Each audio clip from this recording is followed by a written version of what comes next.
sheekadii wixii maskaxda badnaa bari baaraxba wuxuu ku noolaa geelad keen ku noolaa keenta waxayd waa webi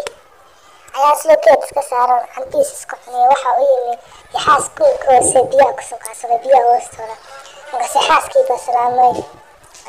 daayeerkii uu ka qaadan kasi xaaskii beeray saaxiib gaaja ahayse hal xaba cambaa iisoo turaa cuno daayeerkii baa dhowr xaba cambaa kuu tuuray basuu cunay xaaskii iska noqlay daayeerkii meesha iska saarnaalay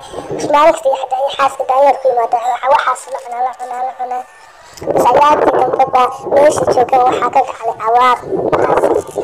xaaskii saddexaad daayeerkii beeray warsaaxi meesha waxaa ka gaclay baal abaarayo cunay xagee baan aadnaa markaas xaaskii baa keenta dhinaceelaas kale weli biyaha tan ka gulubno